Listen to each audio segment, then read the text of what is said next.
Good afternoon, everyone.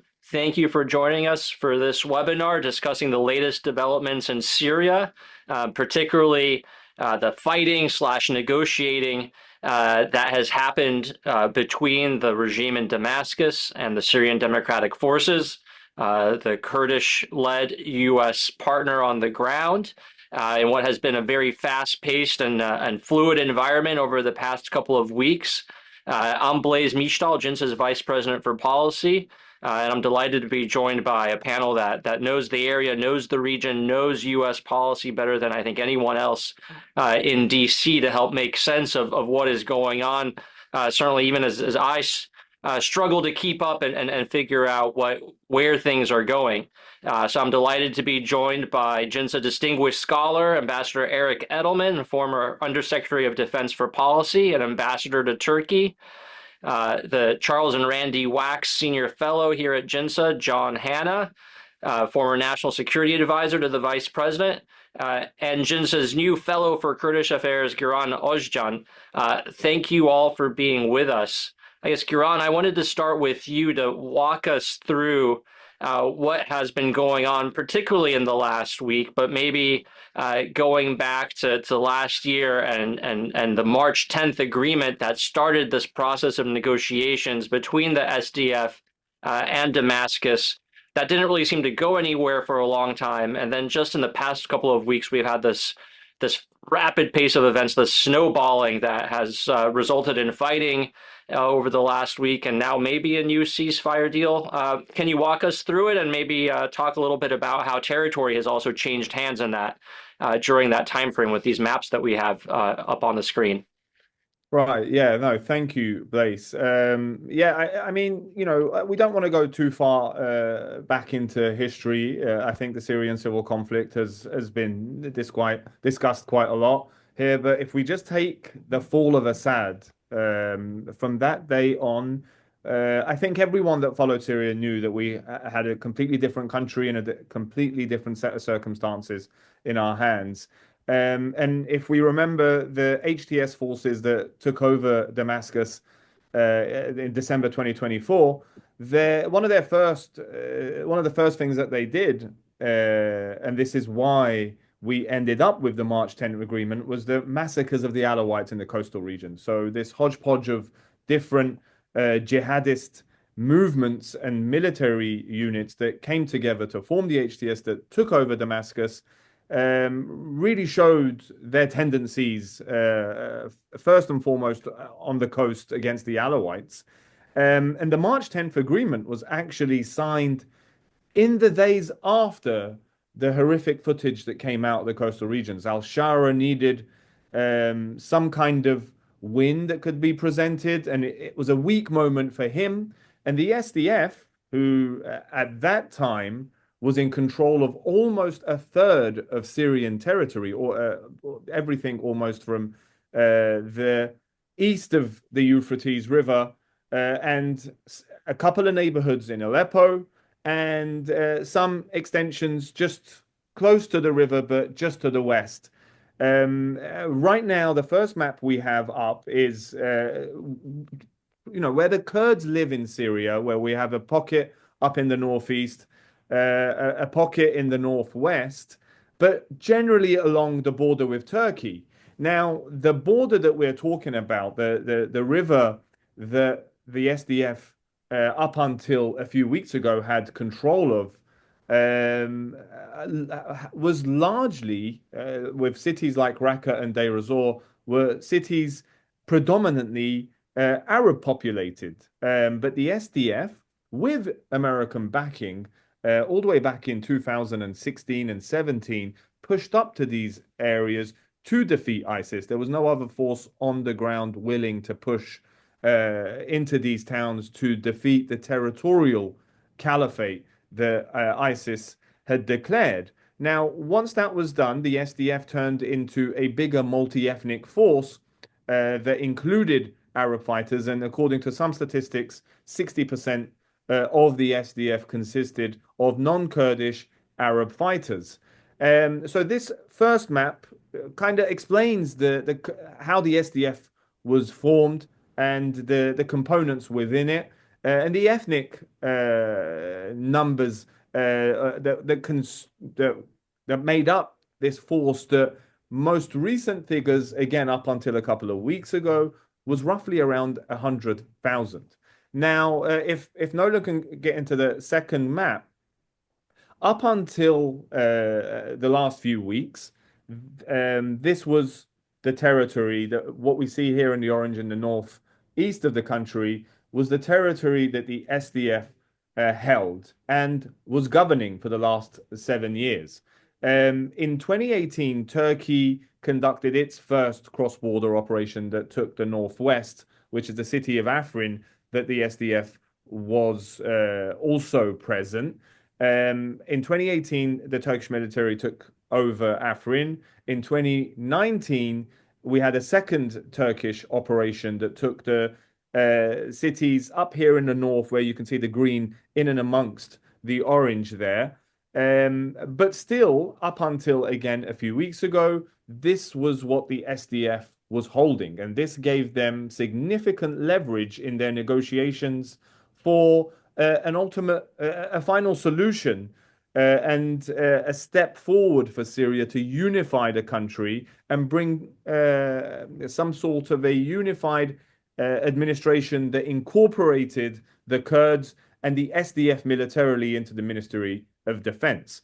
This is what the March 10th agreement that was signed between the SDF and al-Sharaa on March 10th, which the name suggests, that would lead to the integration of the SDF into the Syrian military.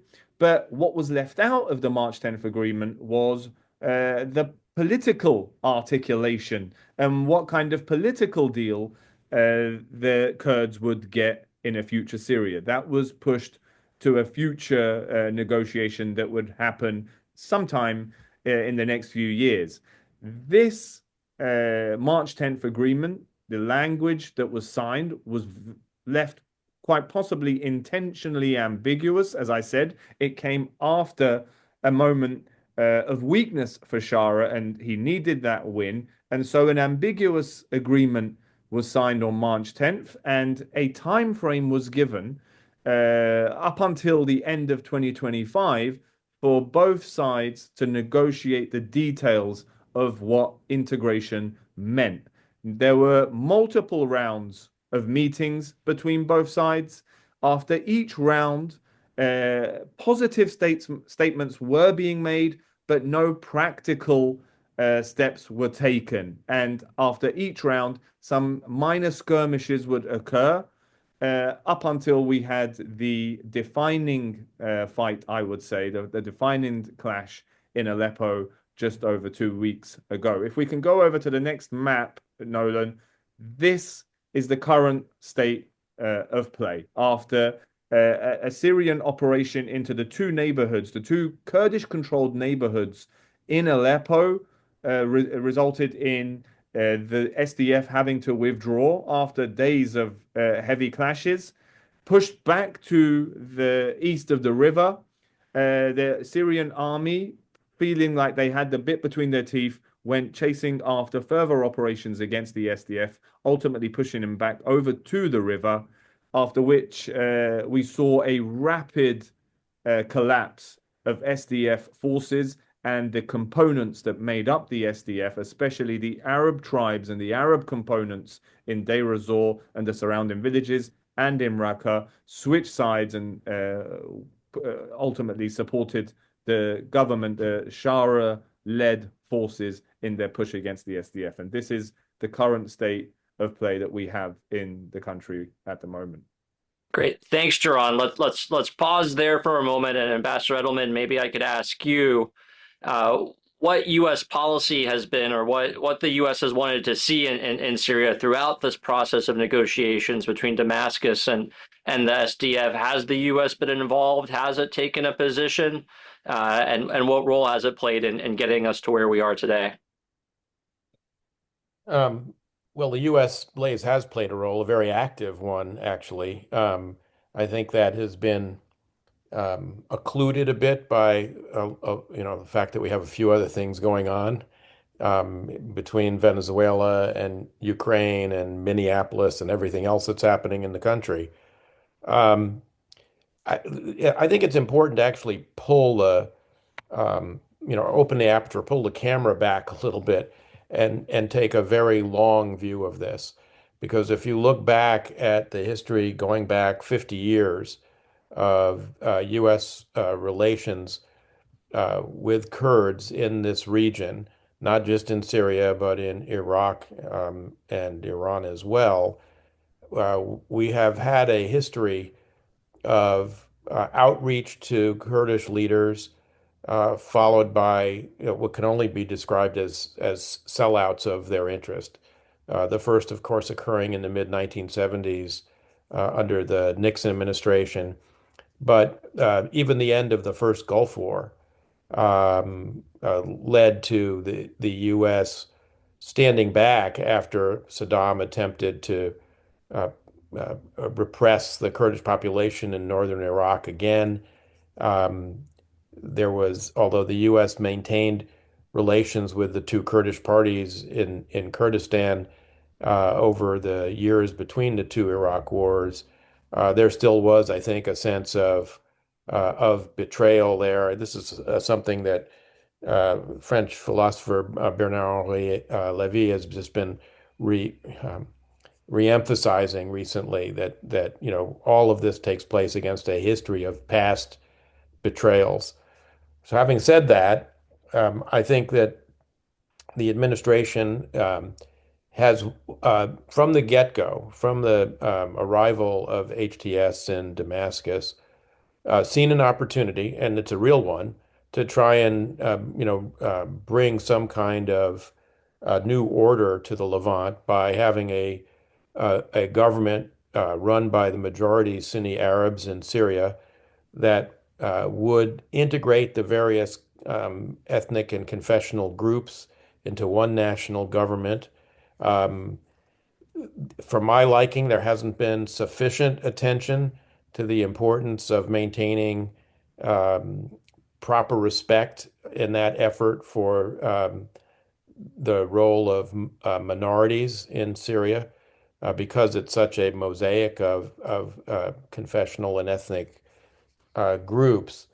And I think some of that inattention has now come back to haunt U.S. policy a little bit in the last week or two. Let me explain what I have in mind. The Syrian government, for understandable reasons, wants to create a refurbished nation state with central control. Although this time it would be the majority Sunni Arabs who would be in control and not the minority Alawite Arabs along the coast of Syria. Um, Kurdish leaders, for very understandable reasons as well, have wanted to preserve their administrative autonomy that has grown over the years of the Syrian revolution. And so, in some sense, you can see these sort of two irreconcilable forces banging heads with one another. The U.S., I think, has been under Syrian envoy Tom Barrack, my successor, several times removed as U.S. ambassador to Turkey, has been trying to broker some kind of agreement that would meet everybody's minimal desiderata. But he's not the only one involved in this. There are a lot of other outside players who I think are complicating things, notably including the Turks. And I think he may have, because he's resident in Ankara a lot of the time, I think he may have taken on quite a bit of the Turkish view of this, which has been to back the HTS and use this as an opportunity to, ultimately reduce the Kurdish administrative control in north eastern Syria, and actually eliminate it altogether if possible. I think that's the Turkish objective here. Um, American diplomacy has been quite active in the last week. I mean, we had a phone call from the president to President al-Sharaa last night. We've had a long meeting today between Tom Barrack and Hakan Fidan, the Turkish foreign minister, devoted precisely to this issue. But he also issued a very long tweet several hours ago that basically laid out a set of reasons or maybe rationalizations for the U.S. sort of abandoning its commitment to the Kurds in Syria and the SDF, who played the role that Giran was just describing earlier of being the one reliable fighting force that we had after the caliphate was declared in 2014 and after it was reduced in Iraq and we needed to destroy it in Raqqa, its capital in Syria. The SDF fought and bled by our side for a decade. What Barrack's very long tweet suggested was that was then and this is now, and that whatever support the SDF may have anticipated the U.S. would provide it in the longer run is now no longer operative because of the new conditions created by the fall of the Assad regime and the potential for creating a different kind of government and potentially a new signatory to the Abraham Accords. Yeah, maybe it's worth quoting a little bit from that tweet, Ambassador. I have it here.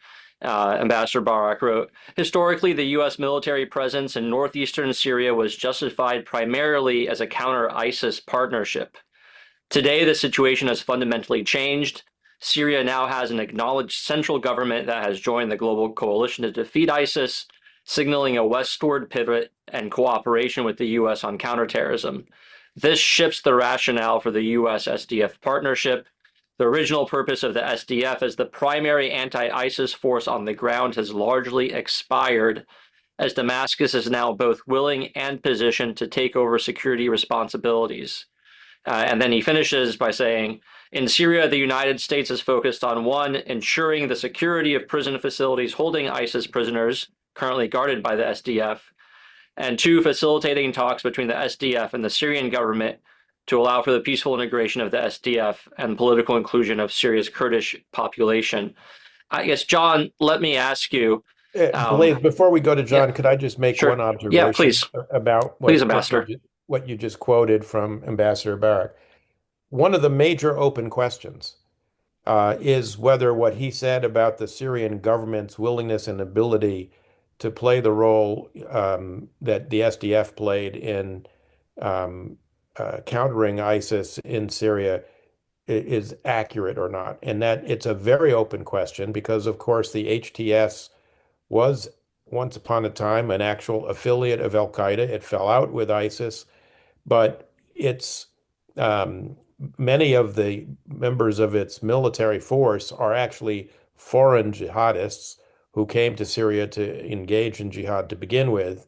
And how much control over them Damascus has, how willing they are to actually play the role the SDF did, is a very big open question. And one of the reasons I believe that the president called al-Sharaa, it's hard to know because there's a lot of, I mean, we're really operating in the sort of fog of war here, but is a lot of pushback from Republicans in the Congress who have been worried precisely about this question, about whether Damascus is ready to take on this role. We already know that some jihadists have escaped from some of the jails. Some have been recaptured, apparently. But it's an open question, and that is a major concern for the United States of America because of the threat that these people represent, not just in Syria, but more broadly in Europe and in the United States. Yeah, so thanks for that, Ambassador. That I think segues to my question for John very nicely, which is, I guess, John, could you elucidate a little bit what the origins or the motivations or the strategic rationale for this basically one Syria policy that the U.S. seems to have had for the last year? And specifically, is Ambassador Barrack right that today the situation has fundamentally changed in Syria, that the strategic rationale for the SDF is evaporated, that we now have the Syrian government in Damascus as a better, willing, more capable, westward pivoting anti-ISIS force. And is that the sum total of U.S. interests in Syria? I mean, he basically says it's guarding prisons, but over the past couple of weeks, we've had the U.S. conducting strikes against ISIS cells, supposedly responsible for killing U.S. service members. So there's ISIS outside of the prisons in Syria, too. There's no mention in Ambassador Barrack's tweet about what the U.S. is after in Syria, about Iran, about Hezbollah, about Israel's security, about any range of issues. So, tell us a little bit about how to understand why the U.S. has doubled down on this bet on Damascus. Well, it's, a good question. It requires getting a bit into the president's head, probably, because if you remember, originally when he went on his Middle East trip, his first trip, official trip outside, planned trip outside the United States, he went to Riyadh. He met with the Crown Prince of Saudi Arabia, and he announced, we're going to give Syria a chance because, and I'm giving this essentially as a gift to the Crown Prince of Saudi Arabia and the President of Turkey.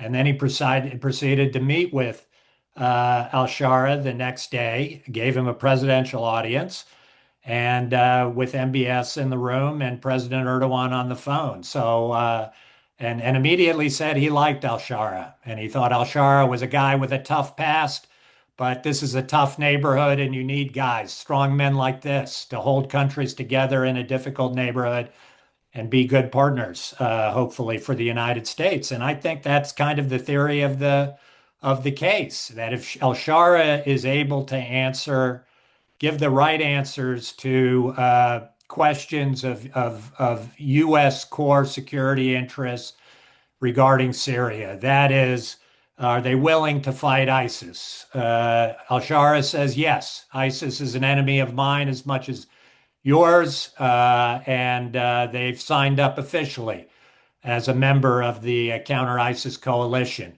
Are you ready to oppose Iranian influence and Hezbollah influence in Syria? Yes, we hate them more than you do. They've destroyed our country, and we're determined to root it out and keep it out of Syria. Are you prepared to have some kind of accommodation with Israel? Basically, the answer was yes. And if you saw what al-Sharaa did for the first time in a generation, he immediately went to direct negotiations with Israel, with his most important aide, the foreign minister al-Shabani, leading the effort, multiple meetings going on in 2025 to try and reach initially some kind of new security accommodation for that area close to the Israeli Golan Heights, but also regarding the Druze down in Sueda that Israel has a great interest in, to try and protect their interests after that awful massacre last July that we saw. And they just had another negotiation, a resumption of negotiations back in early January, in which they formed with Israel and the United States a trilateral kind of committee to monitor events in that area of concern to Israel, to make sure that no hostile forces that could threaten Israel were getting a foothold there. So they've, given a lot of right answers to the United States. Sharaa is friends with the people that the president trusts in the region for whatever reason, President Erdogan, Crown Prince of Saudi Arabia in particular. And as Eric said, he's got an ambassador who's a very close friend of his, who he apparently has been, provided with extraordinary power and freedom of movement to set Syria policy without, as far as I can tell, any real checks or balances from anybody else in the administration, save for the president. And I think the president's bought into his vision that Sharaa is our guy and we've got to go all in for him. And nothing was more, evident of that fact when they decided to give up what was obviously the most powerful tool in our toolkit, which was the Caesar sanctions and the permanent repeal of those sanctions. That was obviously, for at least the last year, Sharaa's very, very top priority. I think the administration wielded it If quite. only had someone had warned against Yeah, right. losing that leverage, John. Yeah, no, we issued a report last October that obviously said this is highly risky. That this is Shara's most important priority was to get rid of those very tough kind of secondary sanctions that basically inhibited all trade and commerce with Syria. We were fine doing 6-month waivers, giving al-Sharaa a chance and encouraging people to do things without worry about incurring any kind of U.S. sanctions. But Sharaa insisted we should go all the way, and Barrack and the president eventually endorsed that totally in November. And whatever reticent Republicans there were on the Hill, and there were some who wanted to highly condition any kind of removal of those sanctions on performance on a range of issues of critical importance to the United States, including the treatment of minorities and reaching some kind of acceptable accommodation with Syria's minorities that, after all, make up 25, 30, 35% of this population, depending on who you believe. It's very hard to imagine that crushing the minorities the way that they crushed the Alawites on the coast in March, crushed the Druze in Suwaida in July, and have been the last several days on the verge of perhaps doing the same to the Kurds in the Northeast, that you can carry out that policy and then turn around and be the kind of stable, unified, multi-ethnic, multi-sectarian, stable partner that the U.S. is looking for in the Levant. That was the big prize in Syria, that you could switch from a regime that for 50 years had been an absolute thorn in the side of American policy in the Middle East and a threat to virtually every neighboring country who are all good security partners of the United States. You had a once in a lifetime opportunity to switch them into kind of a pro-Western camp. And the way the president has gone about doing that with Tom Barrack is to go all in on Sharaa, which without any real regard to the way that the fact that we've had these two major ethnic massacres already in the span of a year, and we're on the verge of a third one. And I think you see a lot of people in Congress actually having now some buyer's remorse that they actually did give away all of the U.S. leverage by giving away Caesar sanctions entirely. And we've got very few cards to play with, actually. And I think to some extent, the al-Sharaa knows it, but he basically also knows that he's got Trump and Barrack on his side together with the Turks.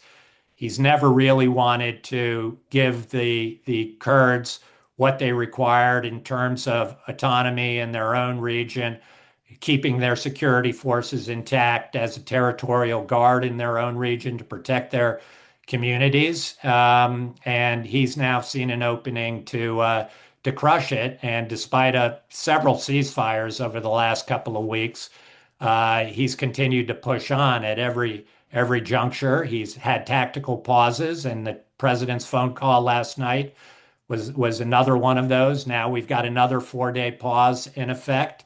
But I think he's driving with Turkish backing and a lot of Turkish pressure that we're going to learn a lot about probably in the coming days and weeks and months. We can all speculate about it, but I think he's pressing to effectually force the Kurds into a surrender here and to incorporate all of those Kurdish areas with very limited local autonomy.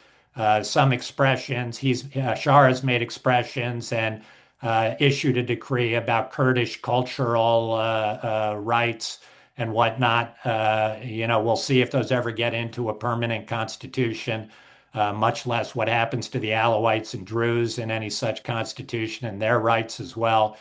But I think what the U.S. has a very low bar now, which is Sharaa, don't commit another massacre like what happened to the Alawites and the Druze. We can't see a bloodbath in the Northeast.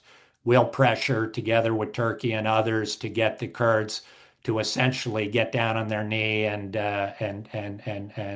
accept integration into the Syrian state on Shara's terms, including, I think, they want to see more or less the dismantlement of the Kurdish Defense Forces, this SDF, and whatever incorporation they get into the Syrian army will not be as organized units, coherent units, but as individuals, scattered kind of to the four winds of the Syrian defense forces, which is unlike what he's done, for instance, with certain foreign jihadi groups that have actually joined as complete units. He's accepted those into the new Syrian army, and he's accepted these Turkish-backed terrorist groups as well that have got a lot of blood on their hands, have been sanctioned by the United States for their atrocities against the Kurds. He incorporated them as full up units into the Syrian new Syrian army, and yet refuses to do that for the Kurds, who again, you can't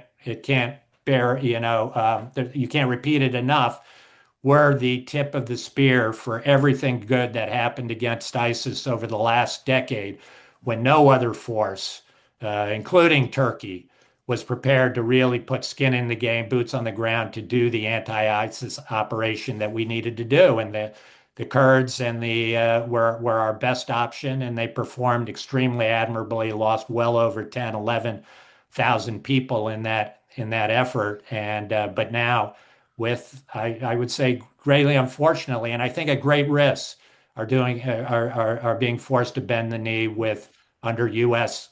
pressure. And I think on the bet that Shara is going to succeed in unifying the country, being a force capable of fighting ISIS, keeping Iran out, making peace with Israel, and that he's not going to eventually, once he gets what he wants inside of Syria, is going to return to some form of his jihadist roots and become a real problem for us and a problem for all of Syria's people.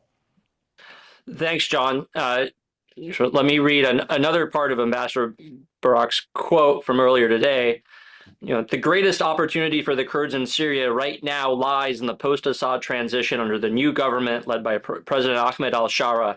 This moment offers a pathway to full integration into a unified Syrian state with citizenship rights, cultural protections, and political participation, long denied under Bashar al-Assad's regime, where many Kurds face statelessness, language restrictions, and systemic discrimination.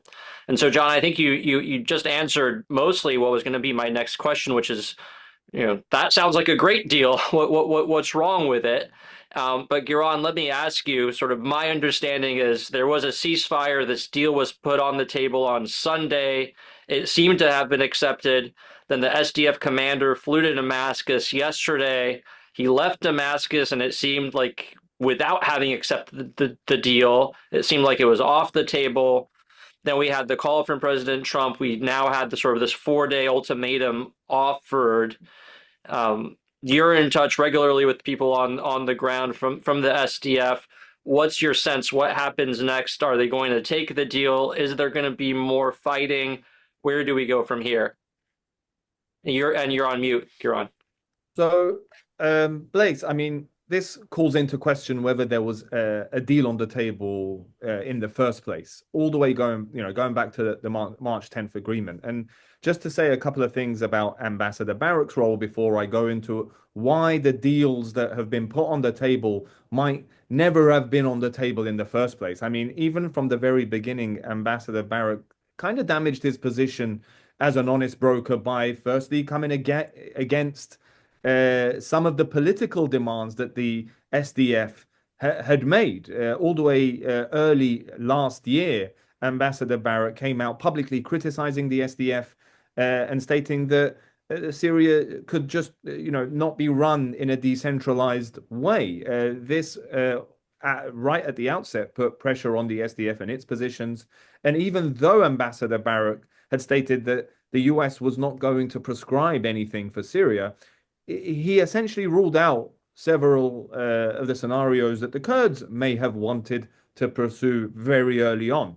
After that, the deals that were put in front of the SDF, and after every negotiation, every meeting in Damascus, something mysterious would happen. The deals would be walked back, or the meetings would end abruptly, or the deal that was on the table would no longer be there. Now, um, here the Turkish role plays a very important role. There is some reporting on this already, whereby after every meeting between Asad Shabani, the Syrian foreign minister, and Hakan Fidan, the Turkish foreign minister, a deal would be walked back by Damascus.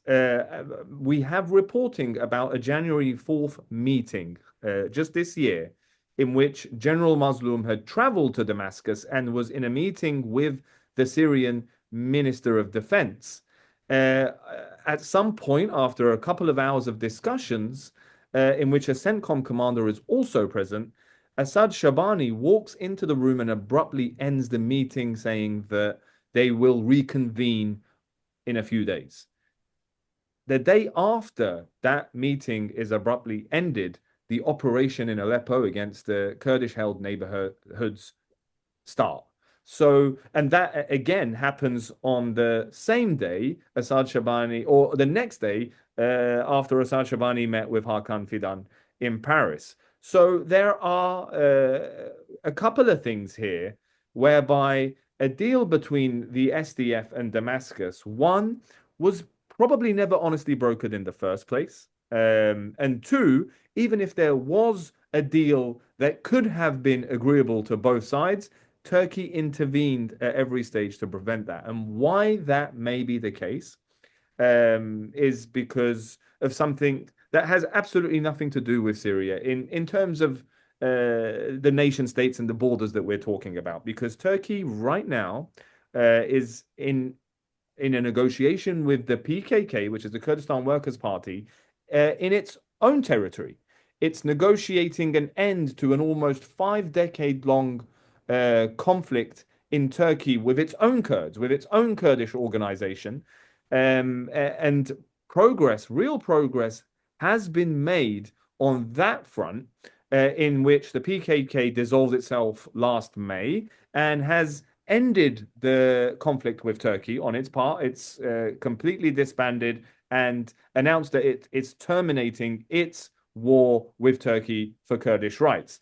While that is progressing, and while the Turkish parliament now is convening on a wide-ranging report on constitutional amendments and legal amendments to end the Kurdish conflict in Turkey once and forever, progress in Syria was watched keenly by Turkey at every stage. Now, 2.5 million Kurds in Syria gaining autonomy would have set a very high bar, or a very significant precedent for the Turkish state while it was engaging with its own Kurdish population about how to resolve the Kurdish issue in Turkey. So there are reasons as to why Turkey saw the SDF Damascus deal a domestic issue for itself and intervened accordingly. Now, just to add on something that Ambassador Edelman said earlier about the capacity or the intention of the HTS in Damascus to fight ISIS, which US policy now seems fully committed to. As you quite rightly said, ISIS is in Syrian prisons, ISIS is in the Syrian desert, but ISIS is also amongst the ranks of the groups that are now called the Syrian military, as we saw with the most recent killing of the 3 American personnel, 2 American soldiers and a civilian that was killed by supposedly an ISIS operative, but formally, officially, a member of the Syrian army. So when ISIS is so rampant throughout the country, the question as to whether HTS in Damascus or the factions that now form the Syrian army have the capacity or the intention to fight ISIS is outstanding. The surprising thing here is that as the writer of the Art of the Deal, President Trump has forsaken his hedge, the SDF, in entrusting the fight against ISIS fully with Damascus. And putting that hedge to aside completely turns this into more of a gamble than a trade. And I think we'll all be keenly watching in the next few months and years whether this will pay off or not. But any sense of whether the SDF is going to take this deal? As of now, we have 4 days where the SDF will look at the deal and see what it's been given, because there have already been different versions of the deal that was presented to them. Even the Arab and English translation of the same deal by Damascus in its own publications had one or two discrepancies. So I do think that the SDF is leaning towards taking whatever deal it's offered right now, given the circumstances, given that the city of Kobani, where all of this started, if everyone can remember, 12 years ago, is completely besieged by the very forces that the US partnered with the Kurds to defeat in the first place.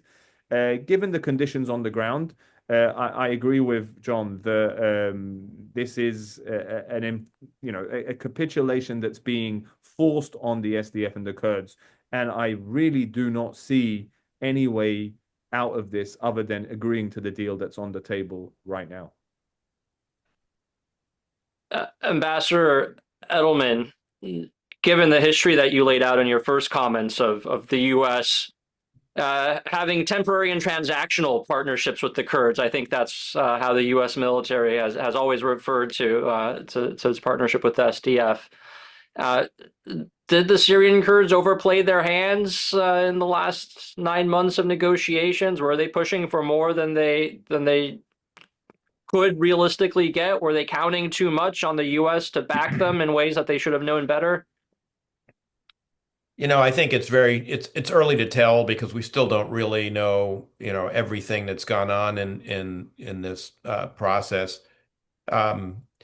I suspect that may be the case, that they may have been counting more on U.S. support than they ought to have, given the history of past betrayals, frankly, of the Kurds. So I'd be interested in Giran's view of this. I mean, depending on how this all plays out, I'm not 100% persuaded that Recep Tayyip Erdogan, proceeds with his opening to the Kurds inside Turkey, because again, we have a history there going back a decade where he had openings and discussions and negotiations. Obviously, they've gone way farther this time than in the past.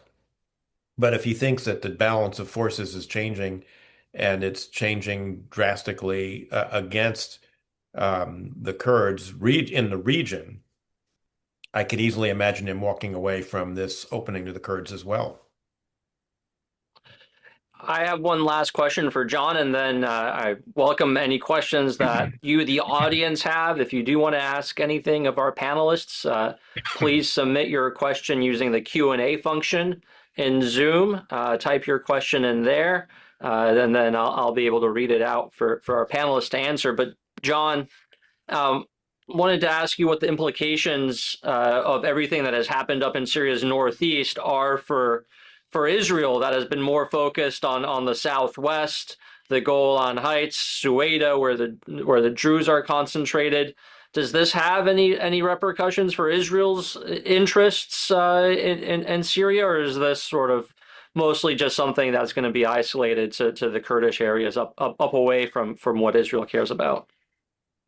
Yeah, no, I think, to the extent that I think there is probably some consensus in Israel that, given the current rulers in Damascus, that these very suspect one-time jihadists, maybe still current jihadists, have taken over the country, that in that circumstance, you probably don't want a emboldened, stronger, centralized Syrian state. Better to have it be weaker. Better to have it be consumed by internal things rather than thinking about going after external adversaries. And I think to that extent, to the extent to which you see al-Sharaa and this Syrian army made up of all these jihadist forces kind of consolidating power. And with the backing of the United States and Turkey, who obviously has its own issues with Israel, particularly with regard to Turkey's aspirations to be the dominant power inside of Syria, I think that's probably problematic for Israel. And what it exactly means for the Druze, it's hard to say. I can't imagine it means anything good. I mean, I think all of the components, the ethnic and sectarian components in Syrian society, probably had a lot riding on seeing the Kurds being able to establish a model up in the northeast of some level of local autonomy and local security, with some real representation and power inside of Damascus. That could be a model for them as well. And now that's obviously being crushed, that possibility. The Kurds were obviously, in terms of their military strength and power, appeared to be the strongest of these ethnic sectarian groups inside of Syria, and with the greatest chance of establishing some kind of precedent for a more decentralized, multi-ethnic, multi-sectarian country being put together. And that looks like it's now quickly withering and dying on the vine. And so to that extent that you're going to get this stronger, centralized, consolidating force in Damascus, very closely aligned with a hostile Turkey, with either American disengagement or American approval, consolidating its power there. I think Israel still may be able to make a deal with them, a narrow security deal down along the Golan Heights. But I think overall it's got to be worrying to Israel, the trend of events. Blaze, could I just add one thing to what John said, which is that Yes, please. Giran was rightly saying that, from the vantage point of Ankara, the major concern with all of this is what's the impact on the internal discussion with Kurdish parties in Turkey. But there is an external dimension as well, because the Turks always have seen the Kurds as a cat's paw for Israel.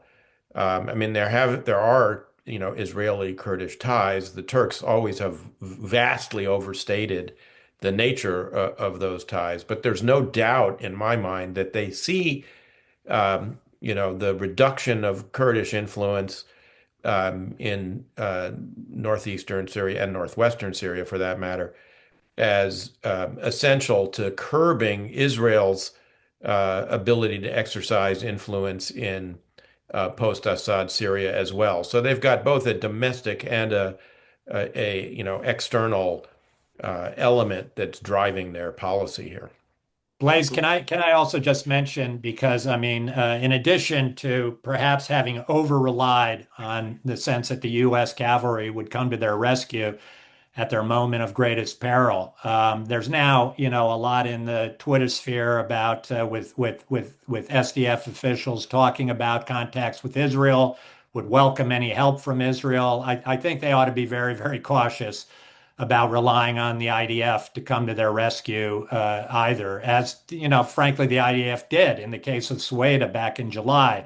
But I think as much as the Israelis have valued their ties with Kurdish groups over time and their common interests against a fairly radical Sunni majority Middle East, the Kurds are in a different position than the Druze with regard to Israel's interests and obviously Israel's internal domestic politics. So I think it would be, as much as I might like things to be otherwise, I think it would be precarious for the SDF to be counting now on the IDF to come to their rescue at the last minute here, given everything that has happened.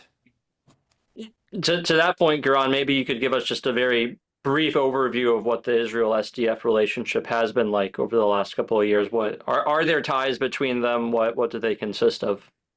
So again, publicly reported, there's several back channels, but the Israeli Foreign Ministry had contacts with the Foreign Relations Department of the Autonomous Administration in the Northeast.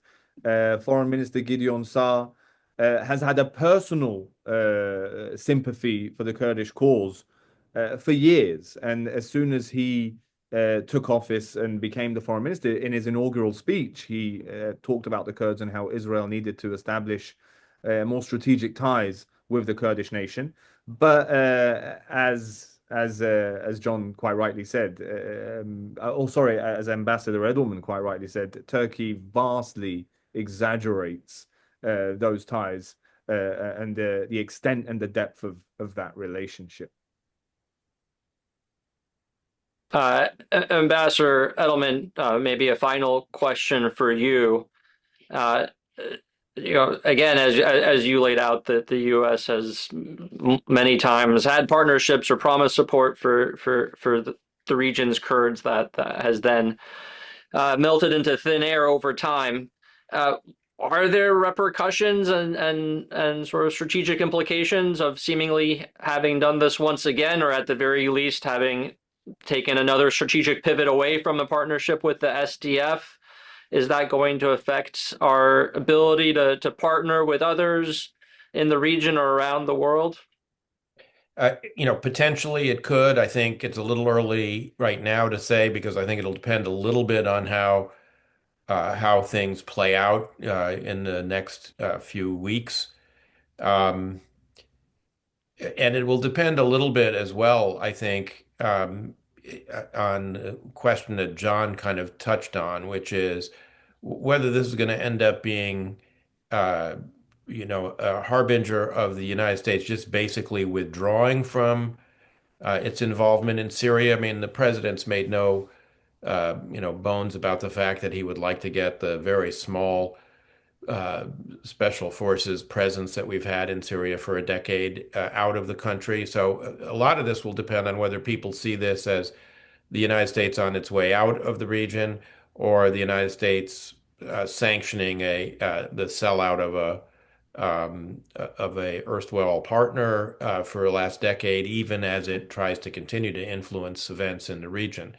If it's the latter, I think the potential consequences will be, more severe than if it's the former.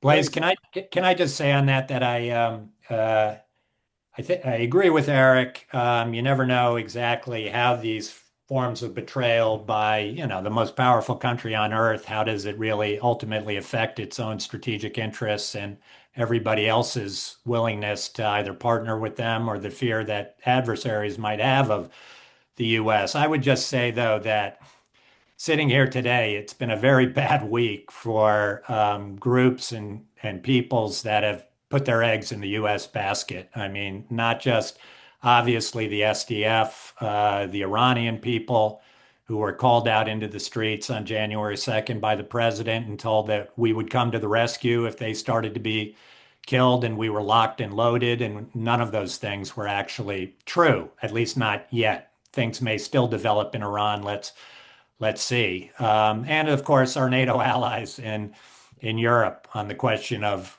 Greenland.